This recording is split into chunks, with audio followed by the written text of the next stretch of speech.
इस वीडियो में मैं आपको best multi cap mutual funds के बारे में बताऊंगा। End of course like my past videos, मैं सिर्फ आपको नाम नहीं बताने जा रहा हूं बेस्ट मल्टी कैप फंड्स का, बल्कि मैं आपको कंप्लीट प्रोसेस बताऊंगा जिसके थ्रू मैंने in best multi cap funds को सेलेक्ट किया है। साथ ही इस वीडियो में हम सेबी द्वारा इशू किए गए 2 सर्कुलर्स के बारे में भी जानेंगे। सेबी ने सितंबर 2020 में एक सर्कुलर इशू किया था जिसमें सेबी ने बोला था कि मल्टी कैप स्कीम्स में minimum 25% of assets large cap में होना चाहिए। सिमिलरली मिनिमम 25% मिड कैप और स्मॉल कैप स्टॉक्स में भी होना चाहिए। और करंटली जो मल्टी कैप स्कीम्स अवेलेबल हैं, अगर आप उनके मार्केट कैप को देखेंगे तो उसमें से कोई भी स्कीम इस पैटर्न को फॉलो नहीं कर रहा है। एंड ऑफ कोर्स सेबी ने सारे मल्टी कैप स्कीम्स को जनवरी 31, 2021 तक का टाइम दिया है ताकि वो इस मार्केट कैप के कंडीशन को फॉलो कर सके। नवंबर 2020 में भी सेबी ने एक सर्कुलर इशू किया था जिसमें उन्होंने एक नया कैटेगरी बनाया है, that is flexi cap fund. SEBI का ये दोनों ही सर्कुलर मल्टी कैप स्कीम्स के लिए काफ़ी रेलिवेंट है, तो इन दोनों ही सर्कुलर्स के बारे में हम डिटेल में जानेंगे इस वीडियो में। So let's start our selection process. So we will start with AUM, that is asset under management. Asset under management means एक पर्टिकुलर स्कीम इन्वेस्टर्स का कितना पैसा मैनेज कर रही है। जिस भी स्कीम का AUM that is asset under management 500 crore से कम है तो उसे हम अपने लिस्ट से रिमूव करेंगे। इसका रीज़न ये है कि जब भी कोई मेजर मार्केट करेक्शन आएगा, लाइक 30-40% का करेक्शन, उस समय ये जो स्कीम्स है जिनका AUM ऑलरेडी कम है उनका AUM काफ़ी कम हो जाएगा। और साथ ही जब भी कोई मेजर मार्केट करेक्शन होता है उस समय रिडम्पशंस भी काफ़ी होते हैं। तो कंबाइंड इफेक्ट अगर आप देखें मेजर मार्केट करेक्शन का और रिडम्पशंस का, तो उस समय इनका AUM काफ़ी कम हो जाएगा और फंड मैनेजर को इन फंड्स को मैनेज करने में काफ़ी प्रॉब्लम हो सकता है। हम यहाँ एक एक्सेप्शन लेंगे PGIM India diversified equity fund, क्योंकि इसका AUM 490 करोड़ है, that is almost equal to 500 crore. So इन्हें हम अपने लिस्ट में इंक्लूड करेंगे। एंड रेस्ट ऑल स्कीम्स जिनका AUM 500 करोड़ से कम है उन्हें हम रिमूव करेंगे। So now we are left with 23 funds. यहाँ अगर आप सुंदरम इक्विटी फंड और टाटा मल्टी कैप फंड को देखें तो ये दोनों ही रिसेंटली स्टार्टेड फंड्स हैं। सुंदरम इक्विटी फंड स्टार्ट हुआ था सितंबर 2019, जबकि Tata multi cap fund start हुआ था सितंबर 2018 में। और दोनों का ही इवन 3 ईयर रिटर्न्स अवेलेबल नहीं है, और 1 ईयर और 2 ईयर के रिटर्न के बेसिस पे किसी भी फंड को सेलेक्ट करना सुटेबल नहीं होगा, इसलिए हम इन दोनों फंड्स को भी अपने लिस्ट से रिमूव कर सकते हैं। So now we are left with 21 schemes. और इन 21 स्कीम्स को हमने उनके बेंचमार्क के रिटर्न्स को कंपेयर किया है cross 4 horizons, that is 1 year, 3 year, 5 year and 10 year. And basis their performance as compare to their benchmark will select our top funds. तो अगर आप इन फंड्स के परफॉर्मेंस को देखें तो ज़्यादातर फंड्स का परफॉर्मेंस अच्छा नहीं है। इनफैक्ट जिन भी फंड्स का रिटर्न या तो उनके बेंचमार्क से कम है या बेंचमार्क के आसपास है, तो मैंने उन्हें हाईलाइट किया है। वैसा फंड जिसका रिटर्न 2 और मोर होराइजन्स में उनके बेंचमार्क से कम है या फिर बेंचमार्क के आसपास है, उसे हम अपने लिस्ट से रिमूव करेंगे। एंड ऑफ कोर्स इसका रीज़न ये है कि जब भी हम कोई फंड खरीदते हैं तो उसका रिटर्न हम उसके रिस्पेक्टिव बेंचमार्क से कंपेयर करते हैं। और अगर कोई फंड अपने बेंचमार्क को ही बीट नहीं कर पा रहा है अक्रॉस 2, 3 और 4 Horizons, then no point investing our money in those funds. Rather, we'll go for some index fund. Because end of the day, we are paying expense ratio to these fund managers for managing our money. So इन funds का return at least 2 to 3% ज़्यादा होना चाहिए as compare to their benchmark. If not, we should not invest our money in these funds. So इस slide में आप देख सकते हैं कि ज़्यादातर फंड्स के रिटर्न्स रेड में हैं, that means we will remove this funds from our list.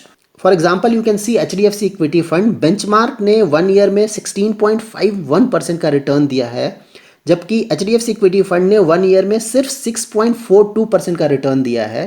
3 year में भी बेंचमार्क ने 7.87% का रिटर्न दिया है, जबकि इस फंड ने सिर्फ 3.92% का रिटर्न दिया है। और 5 ईयर और 10 ईयर होराइजन में भी इस फंड ने बेंचमार्क से कम रिटर्न दिया है।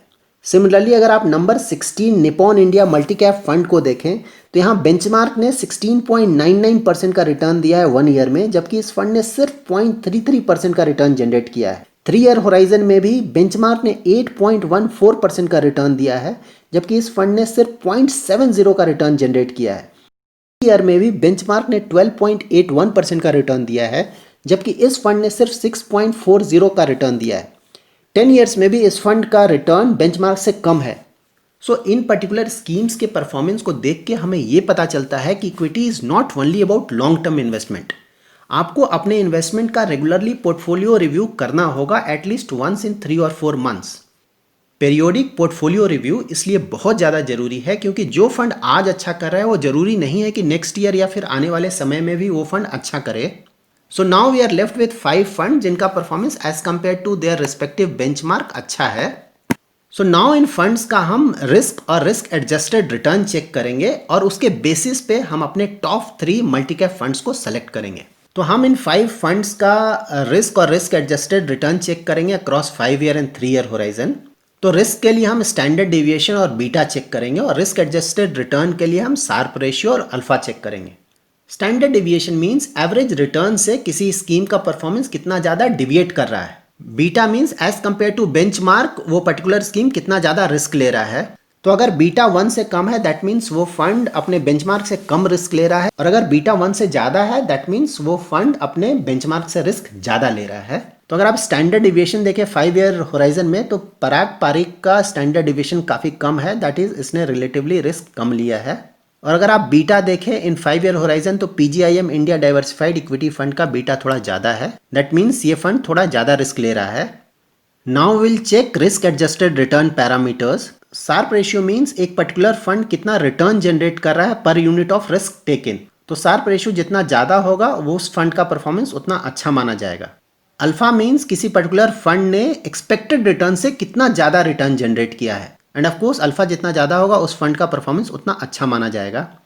तो 5 ईयर होराइजन में अगर आप देखें तो पराग पारिक का शार्प रेशियो काफ़ी अच्छा है, जबकि अगर आप अल्फा देखें तो Canara Robeco equity diversified fund और PGIM India diversified equity fund काफ़ी कम है।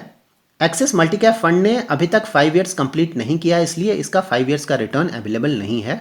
So now will check their respective 3 year performance. और अगर आप शार्प रेशियो देखें तो again Canara Robeco equity diversified और PGIM India diversified equity fund का शार्प रेशियो रिलेटिवली कम है, और अल्फा भी अगर आप देखें तो सेम कैनरा और पीजीआईएम का अल्फा रिलेटिवली कम है। So basis risk and risk adjusted return parameters, we can remove Canara Robeco Equity Diversified Fund and PGIM India Diversified Equity Fund from our list. So now we are left with our top 3 multi-cap fund, that is Axis Multi-Cap Fund, Parag Parekh Long Term Equity Fund and UTI Equity Fund.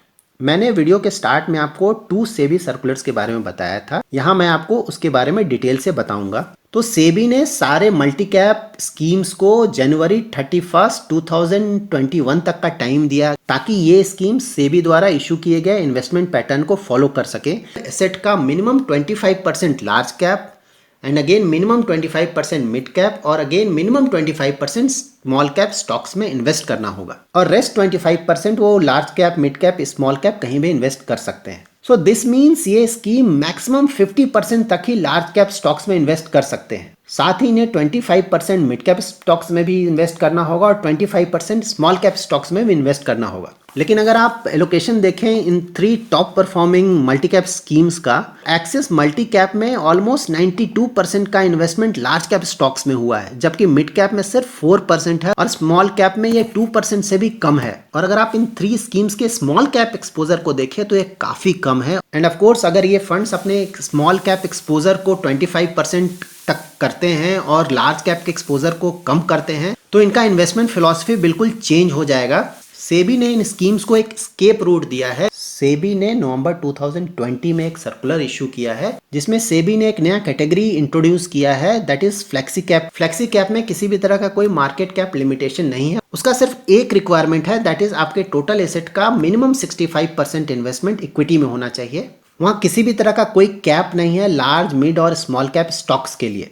So we can expect that next year that is 2021 में ये ज़्यादातर multi cap funds flexi cap बन जाएंगे ताकि उन्हें अपना investment pattern drastically change ना करना पड़े। सो नाउ इन टॉप 3 फंड्स को हम कुछ और पैरामीटर्स में चेक करेंगे। So now will check their expense ratio. Expense ratio means एक पर्टिकुलर फंड आपके पैसे को मैनेज करने के लिए आपसे कितना फी चार्ज कर रहा है। एक्सिस मल्टी कैप फंड का एक्सपेंस रेशियो रीजनेबल है, जबकि Parag Parekh long term equity fund और यूटीआई इक्विटी फंड का एक्सपेंस रेशियो काफी ज्यादा है। So now will look at annual turnover. Annual turnover means एक पर्टिकुलर स्कीम अपने स्टॉक्स को एक साल में कितना ज्यादा बाय और सेल कर रहा है। सो एक्सिस मल्टी कैप फंड का एनुअल टर्नओवर काफी ज्यादा है, जबकि पराग पारेख और यूटीआई फंड का एनुअल टर्नओवर काफी अच्छा है। एक्सिस मल्टी कैप फंड के फंड मैनेजर हैं श्रेयास दिवालकर, जो कि इस फंड को 2017 से मैनेज कर रहे हैं, और दूसरे फंड मैनेजर हैं हितेश दास, जो कि इस फंड को 2020 से मैनेज कर रहे हैं। Parag Parekh long term equity fund के फंड मैनेजर हैं राजीव ठक्कर, जो कि इस फंड को 2013 से मैनेज कर रहे हैं।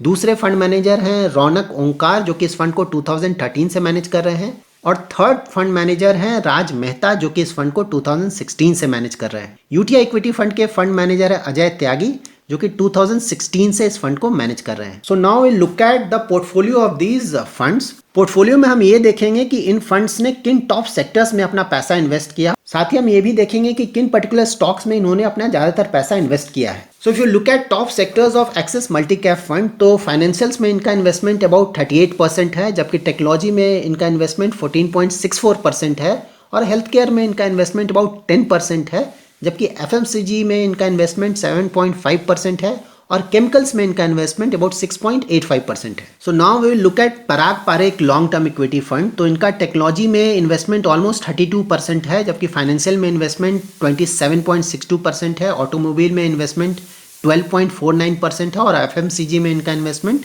10.16% है। Parag Parekh long term equity fund के अगर आप स्टॉक्स को देखें तो ये काफी इंटरेस्टिंग है। उनके टोटल इन्वेस्टमेंट का अबाउट 31% इन्वेस्टमेंट फॉरेन इक्विटी में है। इस स्कीम का मेजर इन्वेस्टमेंट अल्फाबेट में है, जो कि गूगल की पेरेंट कंपनी है। इस स्टॉक में इनका इन्वेस्टमेंट 8.54% है। साथ ही इस स्कीम ने कुछ और फॉरेन कंपनीज में अपना इन्वेस्टमेंट किया है, like Amazon, Microsoft, Facebook, Suzuki और Oracle. So now will look at UTI equity fund. तो अगर आप टॉप सेक्टर्स को देखें तो यहाँ फाइनेंशियल्स में इनका इन्वेस्टमेंट अबाउट 27% है, टेक्नोलॉजी में अबाउट 14% है, हेल्थ केयर में भी अबाउट 14% है, सर्विसेज में अबाउट 9% है, केमिकल्स में 7.73% है, जबकि ऑटोमोबाइल में अबाउट 6.86% है। So that's it for today. अगर आपको मेरा वीडियो पसंद आया है तो प्लीज़ लाइक एंड शेयर करें, और अगर आपने मेरा चैनल सब्सक्राइब नहीं किया है तो प्लीज़ सब्सक्राइब करें। Thanks lot for watching.